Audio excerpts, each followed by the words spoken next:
Baw, eto pa. Kinulong nila na walang kaabog-abog dahil sa tulong ng Pangulo ng Pilipinas. Pasok! At mukhang nabaliktad na ang mundo ng ICC. Talaga, book Nababahala ang naman. isa sa mga ICC judge na nagbasura sa interim release ng dating Pangulong Duterte. And yet, at the end of the day, pumapayag pa rin. So what kind of leaders we have in this country? Tama. Kaya yun po, the PCIJ has reported that there's still massive insertions in the budget. So walang difference. The only difference is muro-muro papakita, kunyari, in public. Unlike before na nakatago. Pero at the end of the day, nag-giveaway pa rin ang mga senadors sa buwata ni Vince Dizon at ang House of Representatives. Ng mga kongresista na galit yung mga tao sa insertions, ngunit hindi pa rin sila tumigil. Pinalitan na nga yung speaker. But what happened is that it's a different dog with the same collar.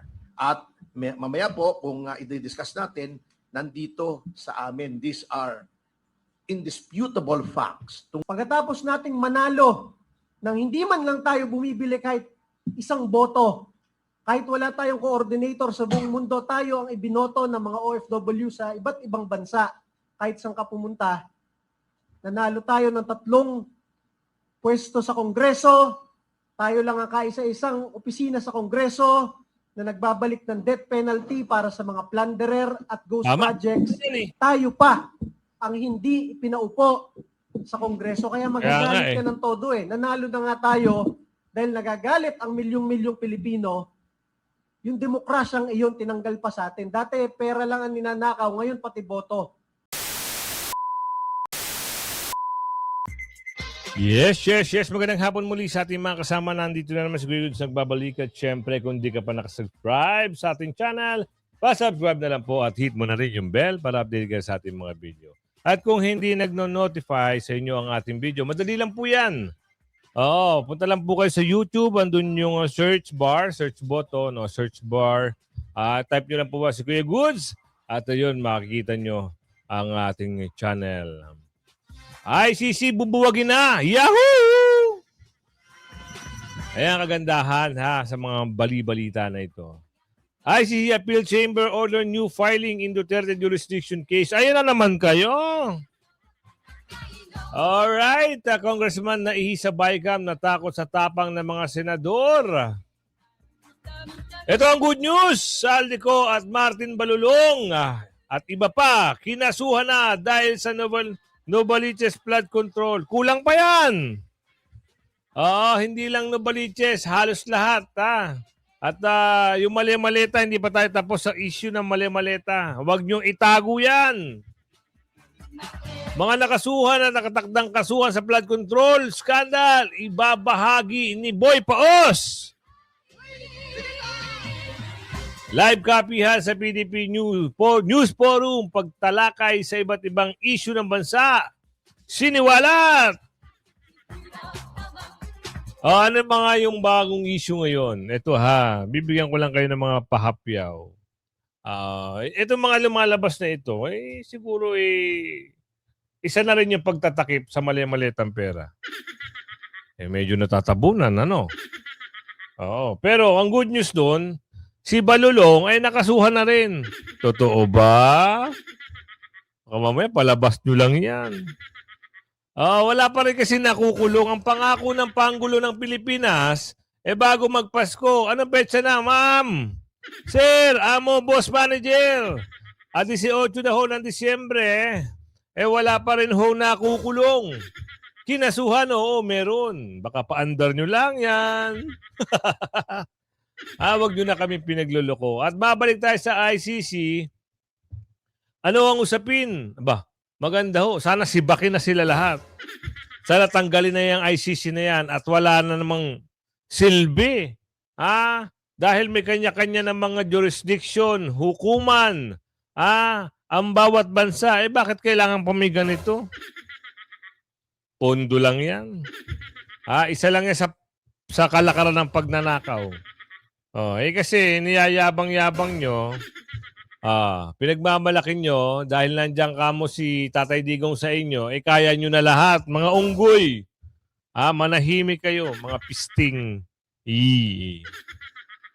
Pisting iyo. Kayo, papisti tuloy ako sa inyo. Pisti naman talaga itong mga ito. Wala na bang iniisip kundi makaperwisyo. Perwisyo sila, bakit? Yung matanda dapat nagpapahinga na lang, nagre-relax na lang sa Davao. Eto pa.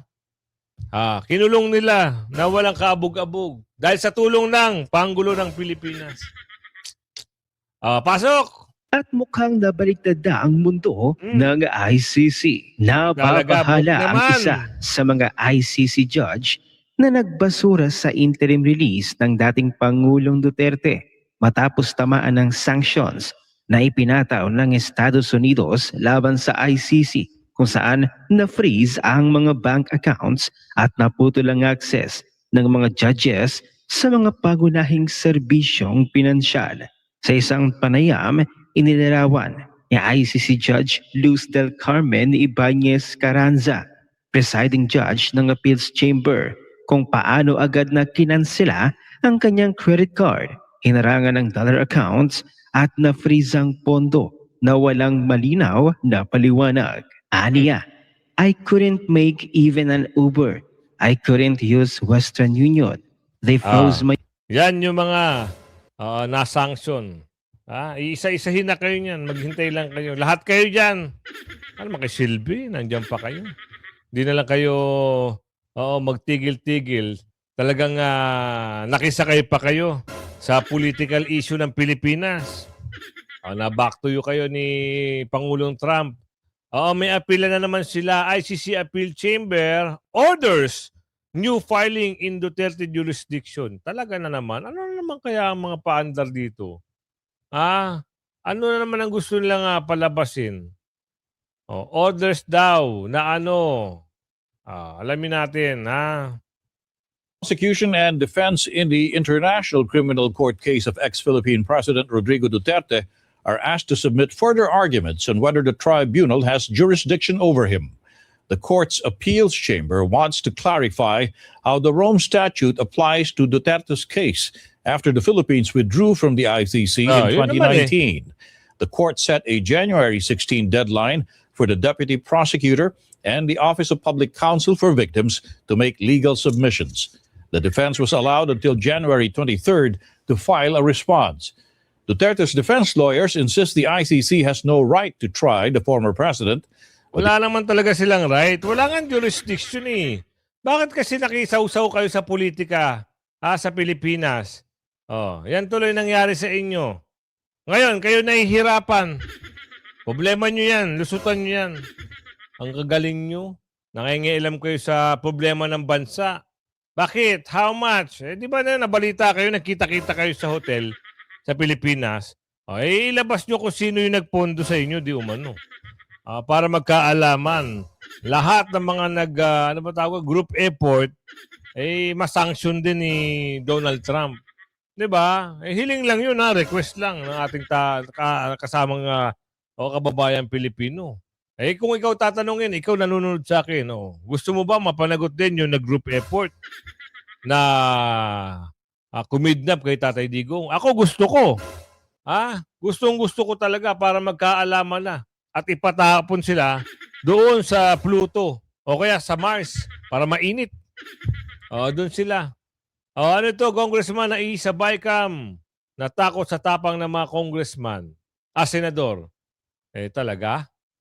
Sino kaya itong naihi? Ano to? Parang catchy ba to? O talagang naihi na literal? Thank you, Madam Chair. Actually, Madam Chair, medyo kinakabahan ako dito.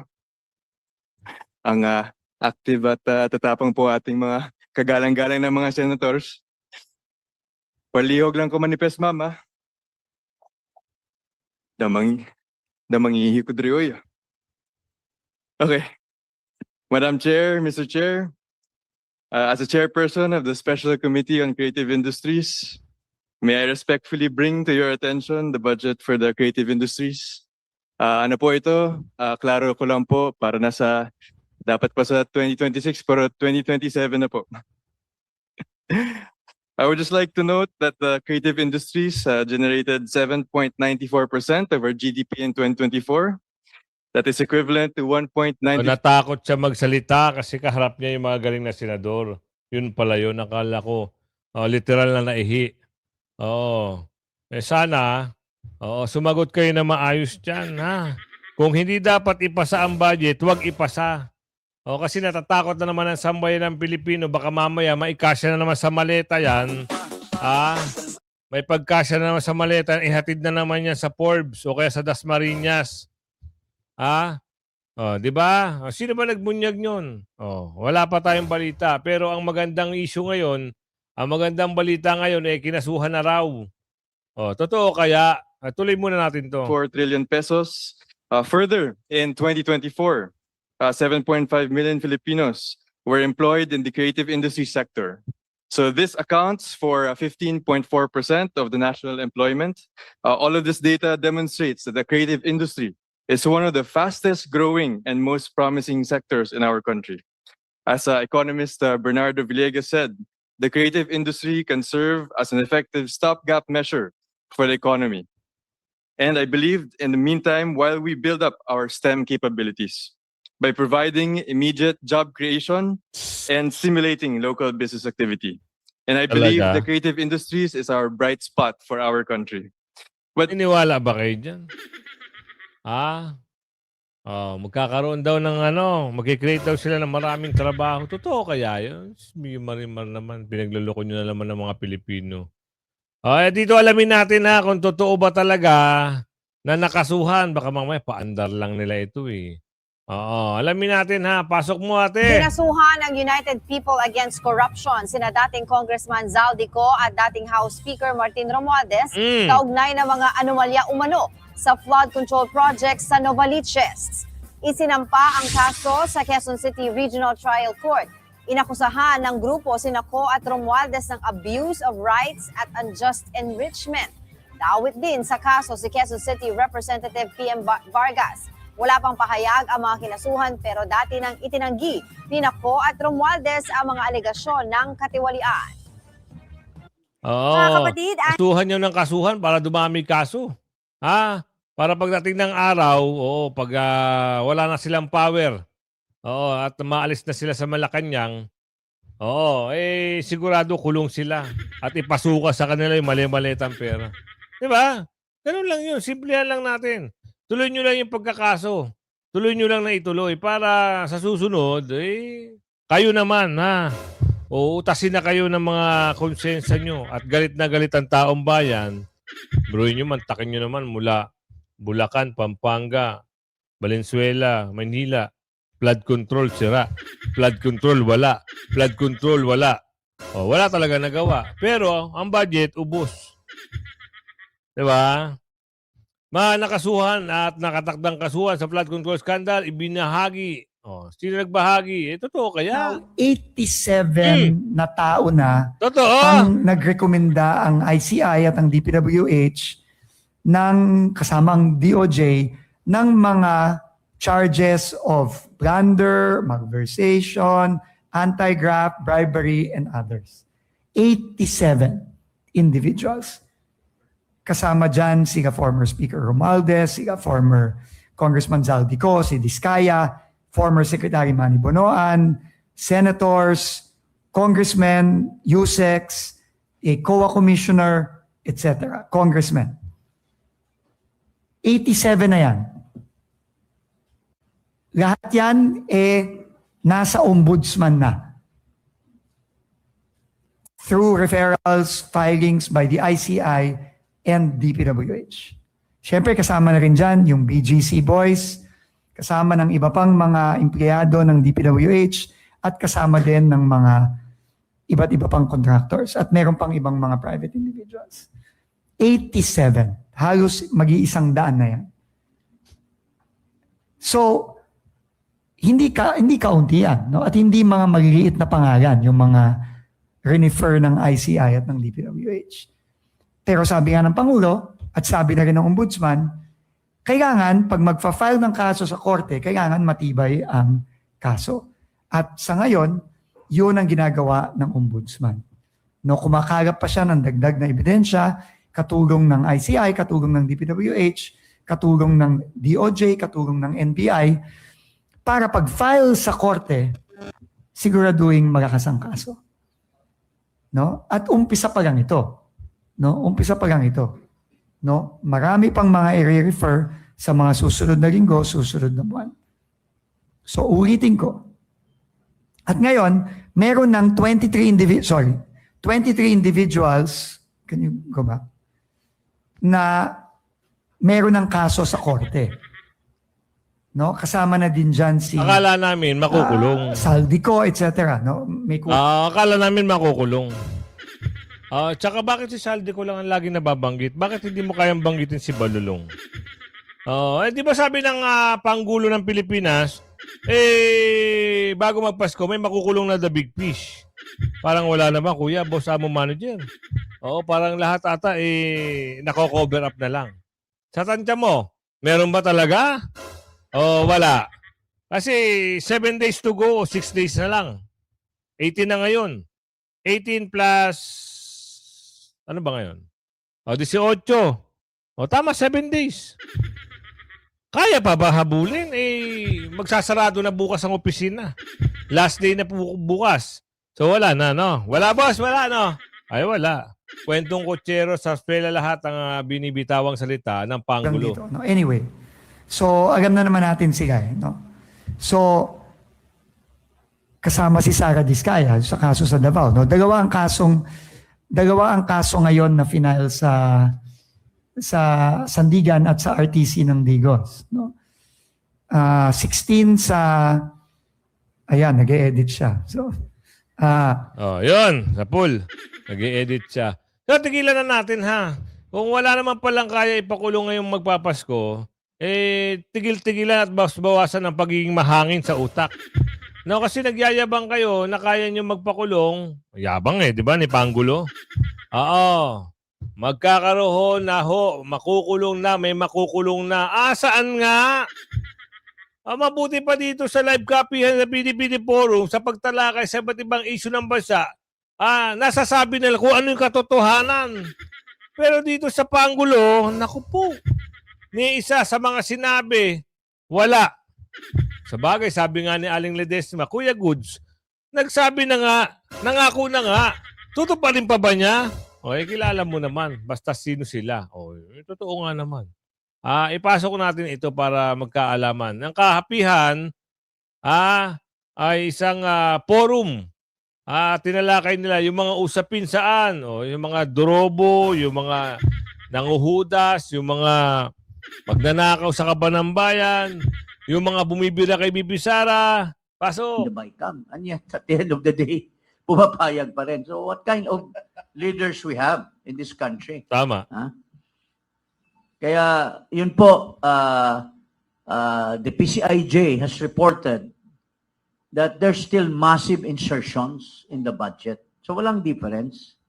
The only difference is muro-muro papakita, kunyari, in public. Unlike before na nakatago. Pero at the end of the day, nag-giveaway pa rin ang mga senadors sa buwata ni Vince Dizon at ang House of Representatives. At saka yung Department of Transportation and House of Representatives. So, what is something new? When Saldico has identified the mastermind of the corruption as Mr. BBM, getting 25 billion in insertion and getting another 52 billion from the Alcantara scam in Bulacan, what do you expect? Will he stop, this president of ours? Will he stop with this corruption? It is very reflective doon sa 2026 budget na si Marcoy Jr., siya pa rin ang konduktor ng konsyerto. Yun lang po. I'll just answer your queries later. Magandang umaga po muli sa inyo lahat. Magandang umaga po sa inyong lahat. mga magulang at mga kapatid. Unang-una po, isang taus-pusong pasasalamat at sa kabila ng kitang-kita naman nating panggigipit at pagsikil sa Yan. freedom of expression ng kasalukuyang pamahalaan ay narito pa rin kayo. If only for that, you deserve the thanks of the Filipino people. Alam niyo po, etong budget na ito ay classic case of di na natuto. Parang Ibig Gary sabihin, Valencia. attorney, yung budget na yan, kunyari, nagpapaandar lang sila na, na pipigil-pigilan nila kumari, pero binigay din. At hinokus-pokus lang pala. Diramahan lang pala ng konti, sabay in-approve din. Na. Meron na noong 2025, nakita na ng mga kongresista na galit yung mga tao sa insertions, ngunit hindi pa rin sila tumigil. Pinalitan na nga yung speaker. But what happened is that it's a different dog with the same collar. At mamaya po, kung i-discuss natin, nandito sa amin, these are indisputable facts tungkol sa sinong pinakamaraming insertions ngayon. Ang ating legislatura, in spite of the Belhica ruling na itong mga ganitong anomalya ay violative o labag sa ating saligang batas, ay tuloy pa rin ang paggawa nila. Hindi po sila sumusunod sa spirit at sa letter ng Supreme Court decision sa Belhica versus Ochoa. Ano pong gagawin natin? Sabi nga, to quote the famous words of BBM, anong gagawin natin?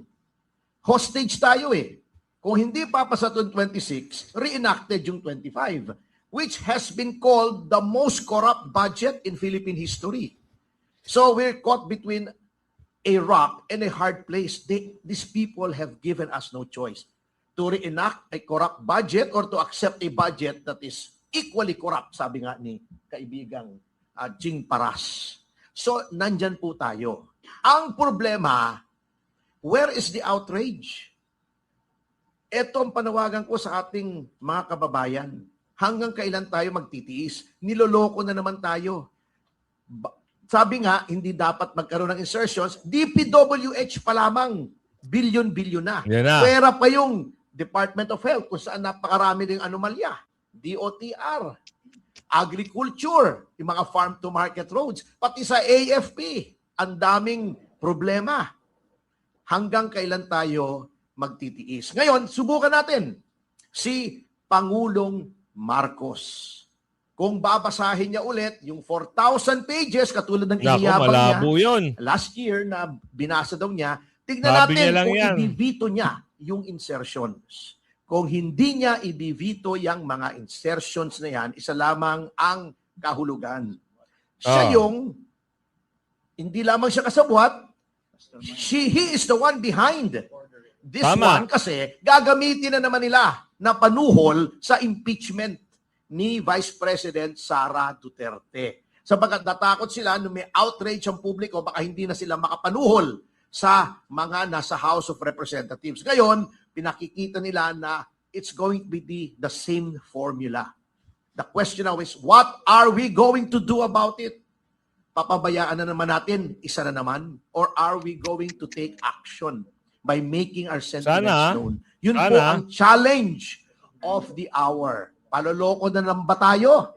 Are we going to sit down and take all of these insults to our intelligence? Or are we going to make a stand and take action? Salamat po.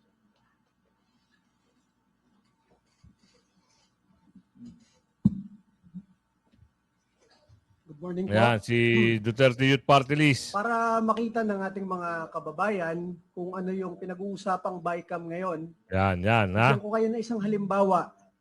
Noong isang taon, ang inyong Duterte Youth Party List, siya lang ang kaisa-isang nagtanggol kay Pangulong Rodrigo Duterte sa Quadcom sa Kongreso. Tama. Meron kayong 300 na kongresista sa Pilipinas. At si Pangulong Duterte ay kinwestiyon ng 14 na oras sa Quadcom. Isa lang doon. Pinagtanggol si Pangulong Rodrigo Duterte last November. At after nun, nung pagdating ng Disyembre, tinext kami ng DBM, Kong, tinanggalan po kayo ng 2025 budget through BICAM. Pasensya na po. Ganon kahalaga yung BICAM na nangyayari ngayon. Kung ang budget ng Pilipinas ay pinag-uusapan araw-araw sa loob ng kalahating taon, pagpunta sa BICAM, pwede kang biglang dagdagan o tanggalan ng budget, yun ang hindi alam ng mga Pilipino. Isipin ninyo, di ba? Mula pagkatapos ng SONA ng July, August, nagre-report na yung mga departamento at lahat ng opisina ng gobyerno at pinag-uusapan na kung ano ang kailangang budget ng lahat ng opisina ng gobyerno. Pero pagdating ng 2 linggo ng BICAM, pwede nilang biglang tanggalin bigla ang budget ninyo. Kaya napaka-importante ng ginagawa ng mga Pilipino ngayon na binabantayan yung BICAM. So kung ang Duterte Youth Party List na ibinoto ng halos 2.5 million na Pilipino, Yan. pinakamalaking boto ng mga OFWs buong mundo, pinakamalaking boto ng mga pulis at sundalo at tropa ng gobyerno, ay kayang tanggalan ng budget ng gobyerno ng Pilipinas. Paano naman yung mga todo sipsep sa administrasyon at pinagtatanggol ang mga kabaloktotan ng gobyerno? Siyempre, maa-assume ninyo, kung tayo na nagsasalita ng matapang ay tinatanggalan ng budget, yung mga sumisipsip naman ay dinadagdagan ng budget, hindi lang milyon, kung hindi bilyon. Kaya dapat panoorin ninyo ang nangyayaring labanan ngayon sa BICAM. Dahil ang nangyayari dyan, yung Senado, tinatangka niyang pahintuin yung mga nangyayaring insertion. Kaya lang, yung ibang kongresista, binubulungan yung senador. Boss, dagdagan namin kayo ng bilyon, pumayag lang kayo. Ayun na. Kaya dapat bantayan ninyo. And masabi ko pa sa inyo, maliban dyan, tinanggalan na tayo ng budget ng 2025. Pagkatapos nating manalo, nang hindi man lang tayo bumibili kahit isang boto, kahit wala tayong coordinator sa buong mundo, tayo ang ibinoto ng mga OFW sa iba't ibang bansa, kahit saan ka pumunta. Nanalo tayo ng 3 pwesto sa Kongreso, tayo lang ang kaisa-isang opisina sa Kongreso na nagbabalik ng death penalty para sa mga plunderer at ghost Tama. projects. Tayo pa ang hindi pinaupo sa Kongreso. Kaya magagalit ka ng todo eh. Nanalo na nga tayo dahil nagagalit ang milyong-milyong Pilipino. Yung demokrasyang iyon tinanggal pa sa atin. Dati pera lang ang ninanakaw, ngayon pati boto. Kaya masabi ko sa inyo, ngayong mga panahon na ito, parang pati Pasko, ninanakaw sa mga Pilipino. Sino ang magsasabi na 500 pesos sapat na sa Noche Buena ng isang pamilya? Wala yung utak. Yung Bumili ka ng lechong manok, 300. yung nagsabi noon, wala hong utak. Kakapiraso lang. Nauubos na ho. Kakagamit ng ano. Sabihin mo 500 eh. Baka 1/4 na baboy, kalahating baboy. Tas-tas na ho yung 500 nyo eh. Isip-isip din na. Yung DTI na nagmamarunong, isip-isip din ha. Gamitin ng nga pala, walang Yung utak. Pilipino na hindi sapat yan. Maliban dyan sa ipinipilit na 500 pesos lang ay kasya na sa isang magandang Noche Buena, ang ibinabayad nating tax na napakarami. Lahat tayo nagtatrabaho, bago mo makuha ang sweldo, may income tax ka. Pagpunta mo sa 7-Eleven o sa tindahan, may value-added tax pa. Pag wala kang trabaho, kailangan mo ibenta ang ari-arian ninyo, may capital gains tax pa. Pag hindi nyo ibebenta, magbabayad pa rin kayo ng amilyar, real estate tax pa. Tama. Pag hindi ka na nakatrabaho, wala ka nang ibebenta, ilalagay mo na lang sa bangko, pati yung pera ngayon sa bangko, may tax pa. Isipin nyo wala ka ng paglagyan. Puro tax. Wala na. Pilipinas, babawang pa ba? Parang hindi na, no? Mapunta tayo sa aligasyon ni Ramil Madriaga. Babasagin yan ni Atty. Topacio.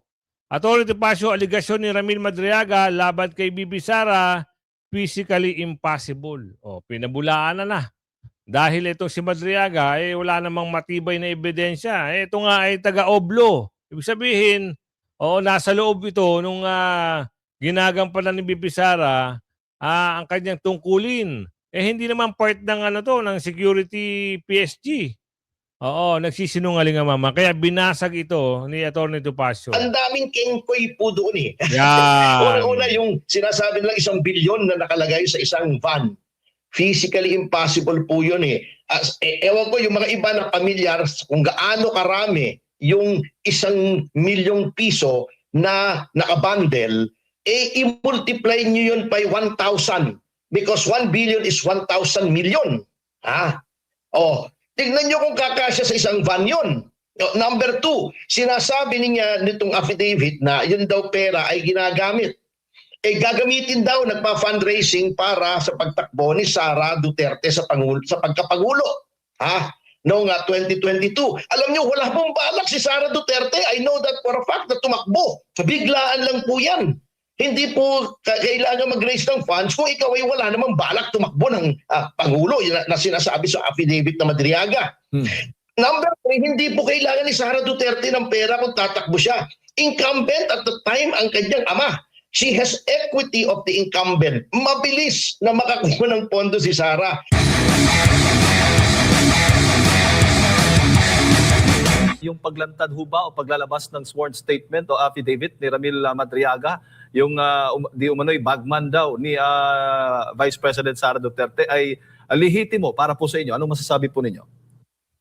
Alam nyo, lehitimo po yan kung sa lehitimo. Ngunit, makikita po natin dyan ang double standard ng gobyerno. Kita nyo po ganito po yan. Isang tao, itong si Madriaga. Uncorroborated yung kanilang statement, ngunit ginagawa pong basihan para sa investigasyon. Mag-imbestiga ka, fine. Walang problema. Okay? Ombudsman. Kahit nga anonymous, pwede sa ombudsman. Ngunit, yun pong mga testimonya na corroborated, ibig sabihin, hindi lang isang tao nagsasabi. Katulad nung kay Martin Romualdez. Una, sinabi ng mga diskaya na sinabi sa kanila ni Saldico na yung pera ay kay Romualdez. Okay, uncorroborated yun. Walang nagsasabi kung totoo yun o hindi. Ngunit, lumabas si Gutesa. May sworn statement din na nagsasabing nag-deliver siya ng mali-malitang pera sa bahay ni Speaker Romualdez. So, corroborated na yung statement under oath sa Senado ng mga diskaya. Then, yung binabanggit na nagsabing ang pera ay para kay Speaker Romualdez, yung si Saldico, lumabas din na bagamat hindi ito sinumpaang salaysay, salaysay pa rin.